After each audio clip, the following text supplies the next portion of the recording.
Assalamualaikum warahmatullahi wabarakatuh. Izin memperkenalkan diri, nama saya Imelda dengan NIM 2109, Prodi Ilmu Hukum. Di sini saya akan mereview materi mata kuliah Hukum Acara Perdata yang dimana diampu oleh Ibu Dika Marfuatun SHMH. Baik teman-teman, di sini ada materi tentang pembuktian dan putusan hakim, di mana pembuktian ini merupakan tahapan yang menentukan dalam proses perkara, karena dari hasil pembuktian dapat diketahui benar atau tidaknya suatu gugatan atau bantahan. Berdasarkan pasal 164 HIR dan pasal 1864 Burger Liquid Book, ada 5 alat bukti dalam hukum acara perdata. Yang pertama itu bukti tulisan atau surat.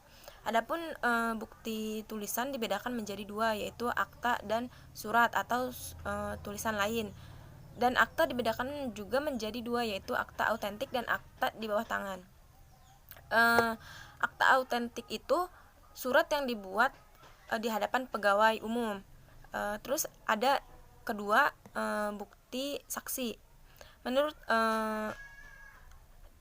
syarat untuk menjadi saksi dalam pasal 145 HIR, yaitu yang pertama harus berumur 15 tahun ke atas, kedua sehat akal jiwanya, yang ketiga yang ketiga bukan keluarga saudara, keempat bukan suami istri, dan yang kelima tidak mempunyai hubungan kerja.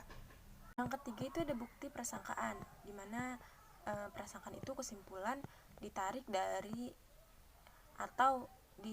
oleh undang-undang atau oleh hakim dari peristiwa yang diketahui ke arah peristiwa yang belum diketahui. Dan yang keempat itu bukti pengakuan, yaitu pernyataan dari seseorang yang membenarkan tuntutan orang lain.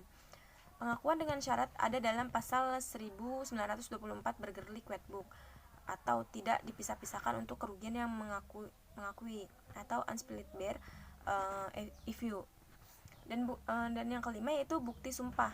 Sumpah yaitu ada sumpah itu ikrar atau janji.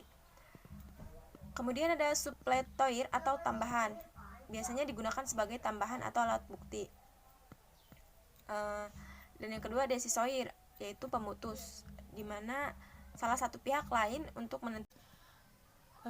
Baik teman-teman, di sini ada putusan hakim, di mana putusan hakim itu ialah suatu pernyataan oleh hakim sebagai pejabat negara yang diberi wewenang untuk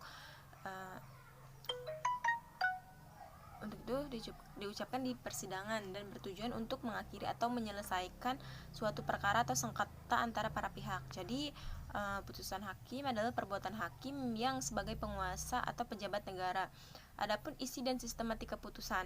Suatu putusan hakim terdiri dari 4 bagian, yaitu yang pertama kepala putusan, yang kedua identitas para pihak, yang ketiga pertimbangan, dan yang keempat amar.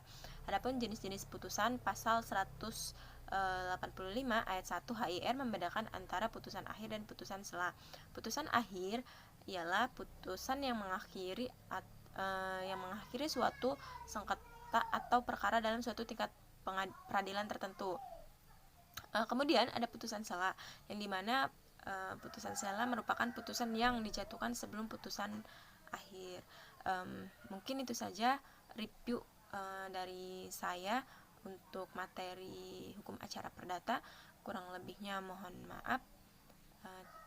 Karena kesempurnaan itu hanya milik Tuhan, saya akhiri. Assalamualaikum warahmatullahi wabarakatuh.